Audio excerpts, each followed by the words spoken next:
forged on the steppes, tempered in the pits of Corsetta, sharpened by resolve. The Trials of Tamilcar.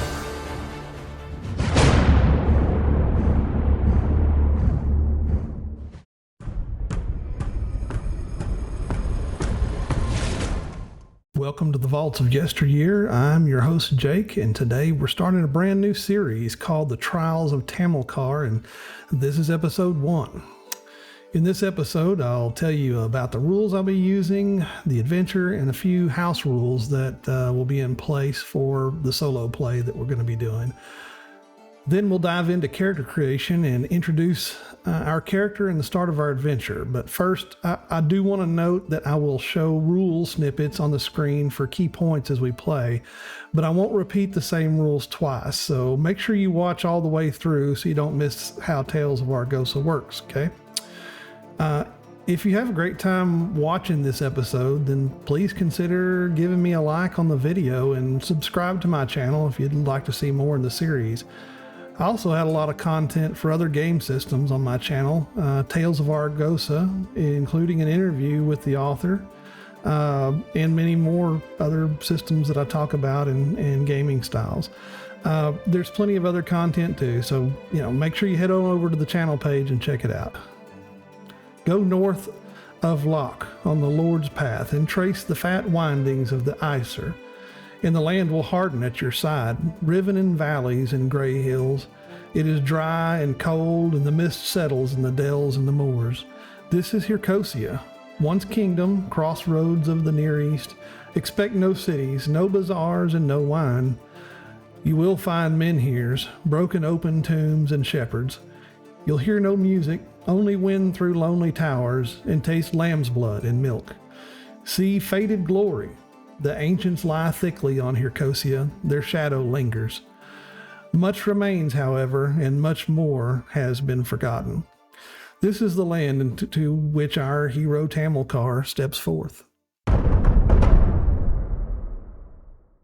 We're first going to start off and talk a little bit about some of the variant rules that I'm going to be using for the game. And this is specifically tailored around solo play. Now, one of the things that Steve has done in Tales of Argosa is provide a very nice solo rule set for lone wolf play. And this is for a solitary PC. So we're going to be starting at level 3. We're going to have a little bit boosted hit points. It'll be 25 plus your class bonus. And then when we take an action in combat, you make a bonus melee or ranged attack. So every time that you get a chance to act, then you'll get a bonus attack as well, even if you do attack. So it could be two attacks. Each time the PC suffers a melee or ranged hit, then you get to roll the fortune die, and on a fortune result, then the attack is parried, evaded, or negated. And on a misfortune, then I will counter strike, automatically causing standard melee or ranged, if appropriate, damage to the opponent. And on a blank result, there's no special effect. So if reduced to 0 hit points, then unless the enemy ensures the PC is dead, then the PC will make a death save after the combat or encounter. If they live, they auto-stabilize. And on a short rest, we'll make 3 willpower checks instead of 2. And if the PC's luck is less than 10, on a great success, the PC may restore 1 point of luck as a further option. If I'm facing 5 or more enemies, you have the number. And also during exploration, I always count as being on the lookout duty even when asleep. So this is a bonus travel roll, and I still choose another role to perform each day. One other thing that you'll see on my solo rules section here on the screen, we'll see here that I am also choosing my starting skills and background during character creation.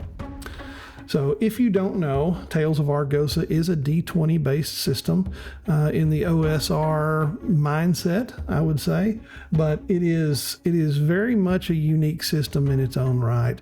And as we play along, you'll certainly get to see highlights of that. For character creation, you'll see that I have a character sheet up, and just in case you're curious, I am using the Tales of Argosa Foundry module for our games, and so this is what the character sheet looks like.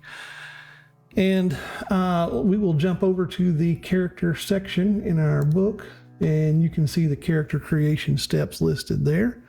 And that's what we're going to do. Now, Tamilcar, our hero, I have already made some initial selections on him, and the first of which is that he will be human and he will be a barbarian.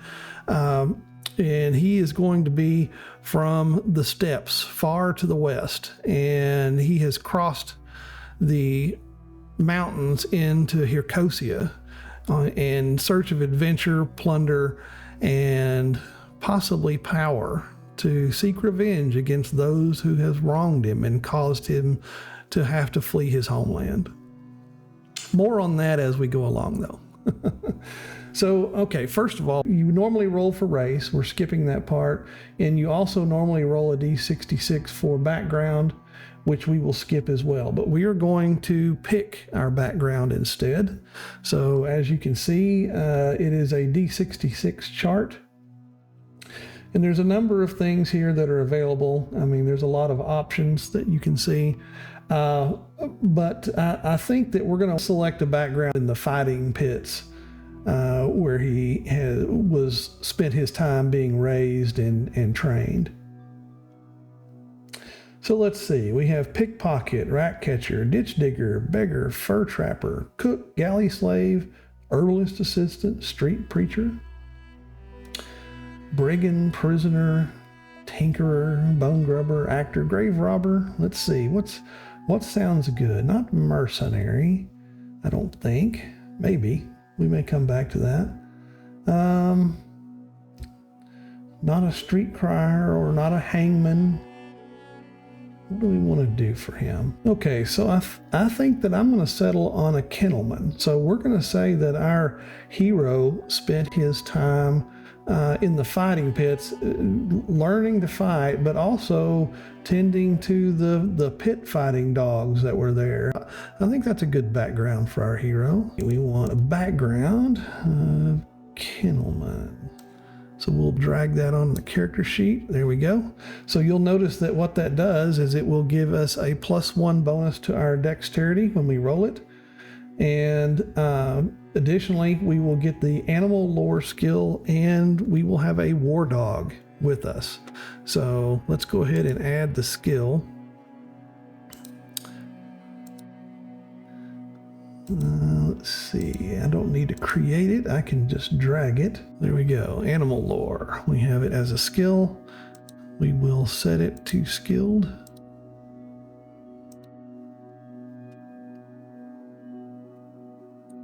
And then I will add the war dog later. Okay, next step is to generate our attributes. We do that by rolling 3d6 7 times, and we allocate the results in order to strength, dex, constitution, intelligence, perception, will, and charisma.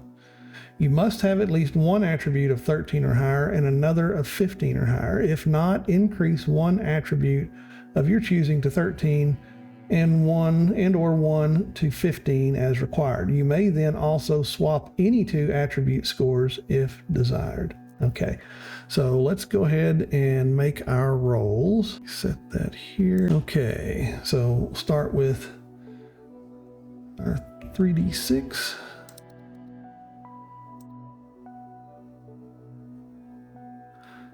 First result is a 12. That is a paltry 9 for dexterity.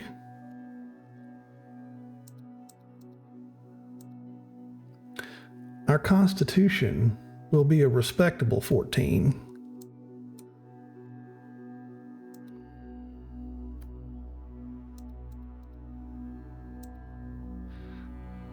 Our intelligence will be a 9.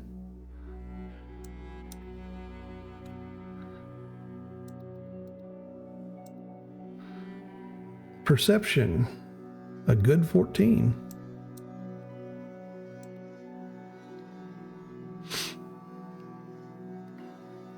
And then finally, our charisma, or no, our will be an 11.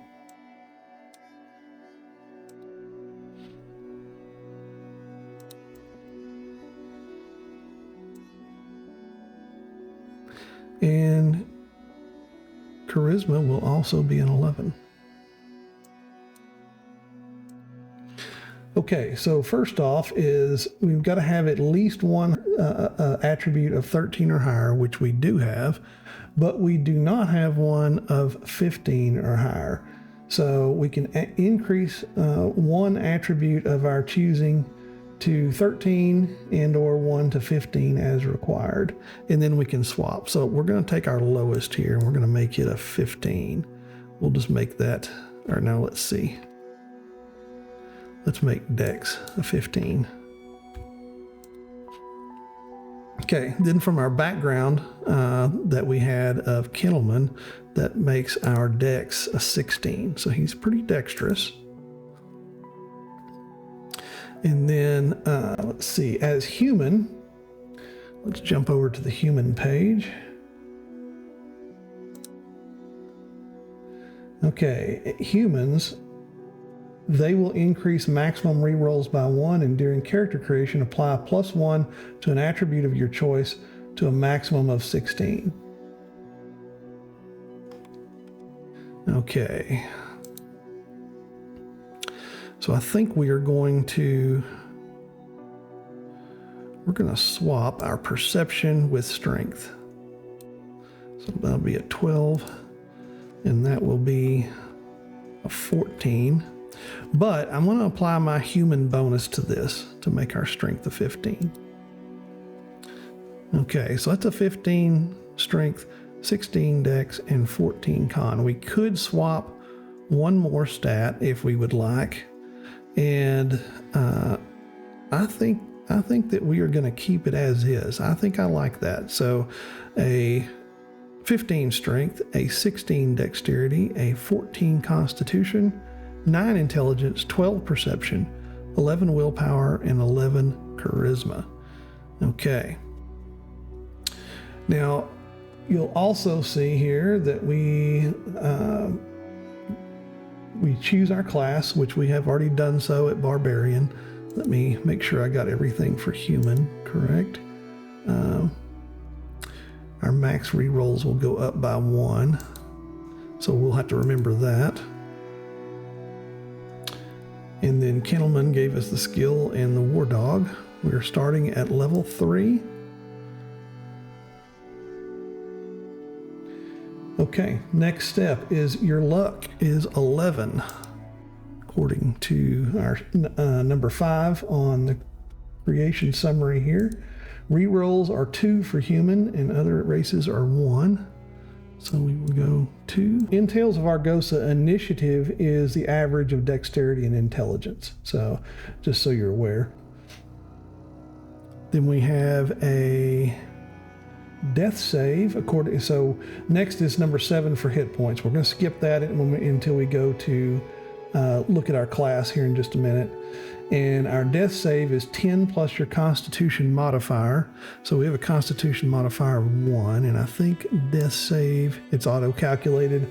So it is 10 plus your constitution modifier for 11, so that's correct. And then skills are based on class and partly rolled. And we'll get our class abilities and battle gear. So the way gear works in Tales of Argosa is that you have battle gear, which are slots. Slots are half your strength rounded down, and the other half are pack gear. Okay, so any combat gear is weapons and armor. So you can see here that we have 7 total slots for weapons, and we have 8 slots for gear. So let's jump on over to our class. Okay, this is the Barbarian. You are a barbarian, a savage warrior from the tundra, mountains, deep forest, or sandy wastes.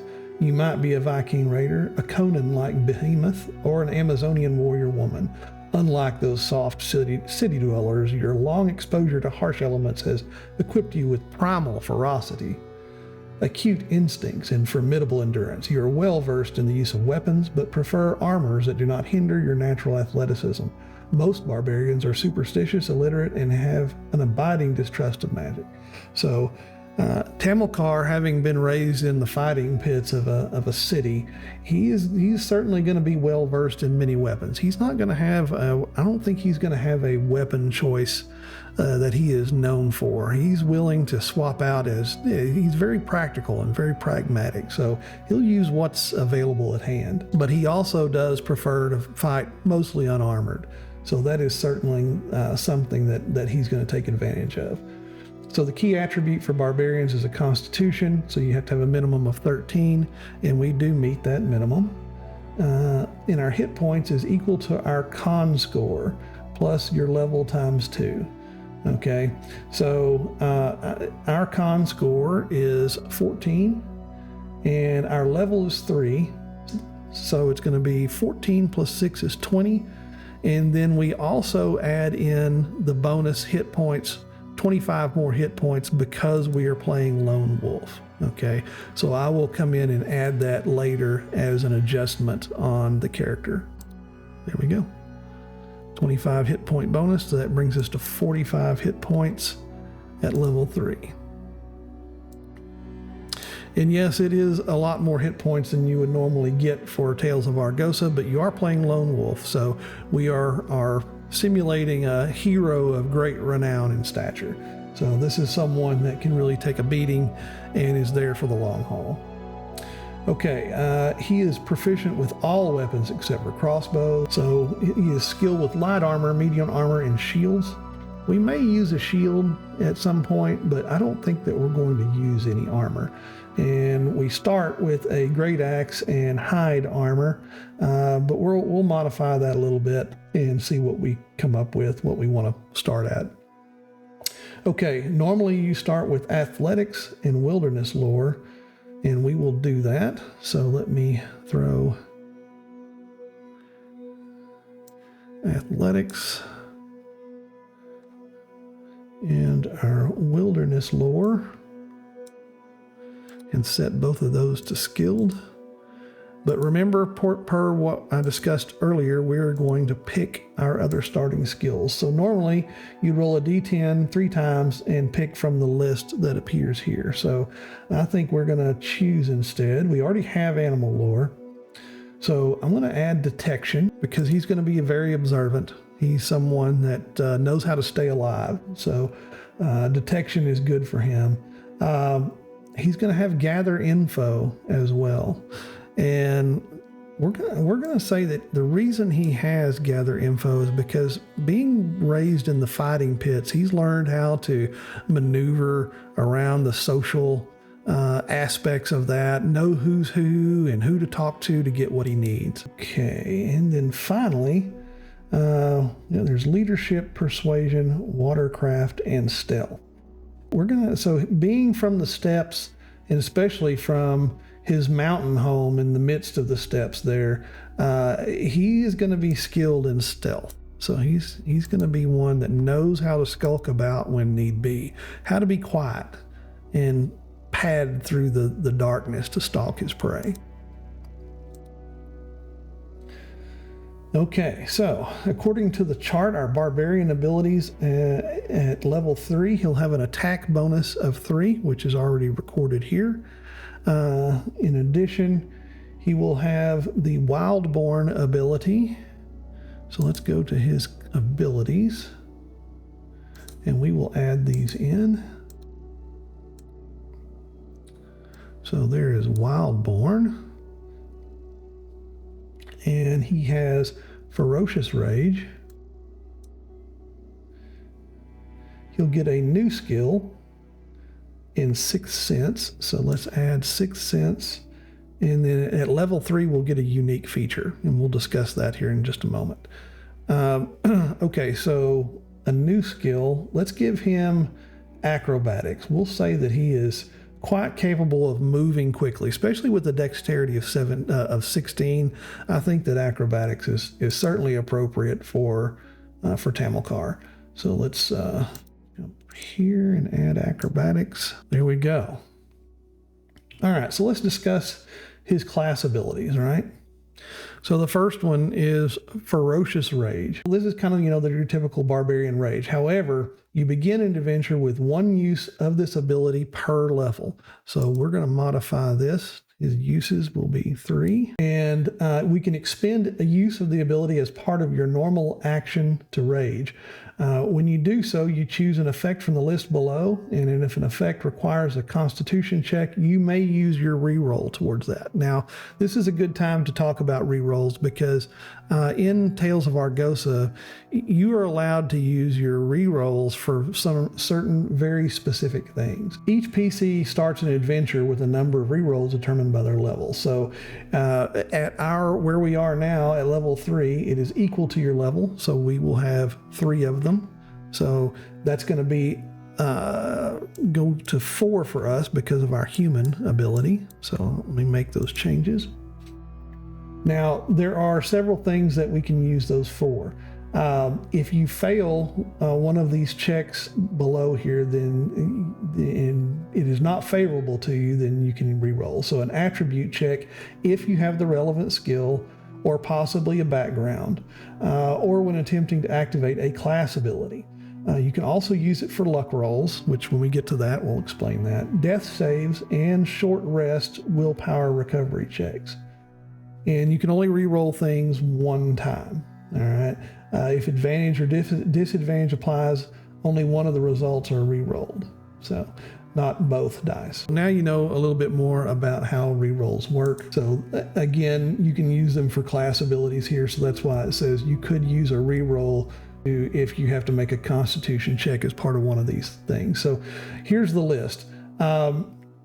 It says your rage may be loud or quiet, which you decide each time that you invoke it.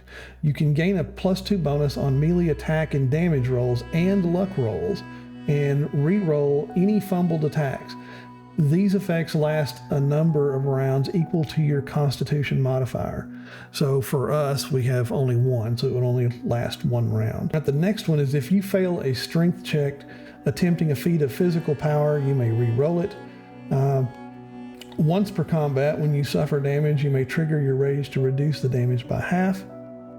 Once per target, after causing damage with a melee weapon, you may attempt a Constitution check to also inflict irrelevant trauma. And those are like critical hits, which you'll see later. And when you're subject to a mental effect, magical or otherwise, such as fear, charm, confusion, or compulsion, you may trigger your rage to attempt a con check to negate it. Madness cannot be negated using its ability. So that's what Ferocious Rage does for you. We have 3 uses of it, and those uses can be restored with short rests. So as we play, you'll learn how all this works. All right. Also, we have Wildborn. So your athleticism and survival skills grant you advantage on wilderness lore checks. Light armor grants +3 AC instead of +1. And you ignore skill penalties for medium armor. So, and we're starting with hide armor, so I'm going to say it's like furs and things, which we're going to use, and which will be a nice bonus to our AC. We'll also get 6th Sense, so you have seen enough to cultivate a 6th Sense for hidden danger. When you are ambushed or surprised, you can make a Constitution check, possibly using your reroll, and on a great success, you may act normally, which is very good. And then we'll also get a unique feature for our 3rd level. So let's see, add the bonus for wilderness lore checks. We do that with advantage. So our permanent modifier is with advantage. That's good. Okay, one other thing that I looked up and just noticed is I forgot that at each level you also gain a +1 to an attribute of your choice. So we have 2 levels here to account for. I think we're going to increase our Constitution by 1. And the maximum you can increase via this is to 16. So I think we're going to do that, and we're going to increase our charisma to 12. Our crit range is a 20 as of right now. Now let's talk about the unique feature that we get. Every third level, you have the ability to choose a unique feature for your character. Now, the Tales of Argosa already has a pretty comprehensive list of unique features that you can choose from. However, you can also work with your GM to come up with unique features of your own design if it works out and your GM agrees. But playing solo, we're just gonna keep it simple. Many of these allow you to get some cross-class bonuses with others. And that's one that we're gonna take. So the fighter has an ability called adaptable, and this is a cross-class unique feature. So you'll gain a limited version of the fighter adaptable ability. You'll learn 2 fighting styles. You do not gain a default style, and you begin an adventure with 2 uses of this ability. So fighting styles give a fighter bonuses to certain weapon combinations and other things of specific weapon usages. So I think we're going to take that. So let me add that to the character. Okay, as you can see, I have added that now here to my character. Okay, jumping over to our fighter abilities here, and this is the adaptable, and these are the fighting styles that are selectable for you. And it's charger, dual weapons, long reach, opportunist. There's many of them here. So I think that we are going to select the single weapon style. I like that ability. So what that does is the single weapon, when armed with a one-handed weapon and your other hand empty, gain a +2 to your initiative, also to your defensive luck, dex rolls, and party retreats. And then also I think we're going to do expert guard, which means your fumbled weapon attacks become ordinary misses instead. You may activate this style when you roll a fumble. Expert guard, drag that on. There we go. Okay, we have them. So make sure we've got that correct. We learned 2 fighting styles. Yep, we did. Single weapon and expert guard. So that's what our unique feature is going to be. Now, I love this ability, or love this feature of Tales of Argosa in the sense that it allows you to almost do a light version of multi-classing. Okay, we finally have everything set. I have included all the abilities. I have added my equipment at this point. So Tamilcar is going to be equipped with a battle axe, and he has his hides and furs equipped armor. And we do get the +3 bonus for a total AC of 15. And in our backpack, we have a bedroll, 5 torches, 5 days of rations and water, a tinderbox, and a coin pouch with 10 silver inside, the very last amounts that Tamilcar has after crossing the mountains. And then I have also added Copper, the war dog, and so he is going to be part of the group, and I'll add a party sheet as well. So let's go ahead and do that, and I'll show you what that looks like. Okay, then I just drag in my characters. There we go. And the cool thing about this is you can set marching order, and you can also set roles and things like that for travel and exploration and so forth. So let's just set his position as first and second. Okay, and then you can also set a torch if you're exploring or indoors.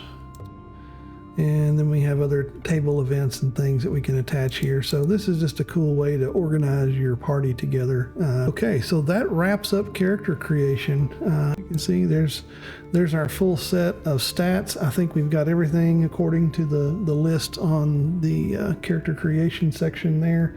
He has 1 language. He can speak Common, and Tamilcar is in his very late 20s. And let's see, what else do we have? we've said everything. So I think we have character creation complete at this point for our hero, and then we'll be able to dive in next to our introduction. Very few caravans come over the western passes anymore, fearful of specters which are said to stalk the western moors of Argosa. Having just purchased his freedom in the pits of Corsetta, Tamilcar has made the decision to traverse those passes alone. It did not go well, however. Wandering, freezing, and with only copper as company, he stumbled on a teepee made of huge bones and hide, into which copper would not even approach. Inside, a striking woman bade him drink her mare's blood broth and break bread. Only too late did Tamilcar realize his error, and awakening, he found the teepee gone, the fire long dead, and his hands stained in black blood. Now he dreams both at night and sometimes in the waking hours of a golden mask lit by flickering flame, with an incessant chanting in his mind, "By blood, through blood, my blood you will renew, I will be whole again." Driven by these visions, Tamilcar stumbles over the last hill in view of Makalit, a small trading town this side of the Isar River. Taking sight of the valley below, Tamilcar sees many ancient tells, ancient hummocks of earth and stone dotting the moors of the valley. Somewhere amongst these lies what burns in his mind, the golden mask. And well, folks, that is the start to the Lions of Tell Arn. And we will be diving into the Tell in the Tomb on our next episode. Hopefully everybody had a good time and you enjoyed making a character with me and learning a little bit about Tales of Argosa. And I am so excited to start this journey with everybody. And I would love to hear in the comments section anything that you particularly liked, anything that you didn't like. Let's talk about it. I'd love to hear about it. And yeah, one more thing, if you want to join our Discord server, there'll be a link in the description, and we would love to have you there. And until next time, I bid everyone farewell.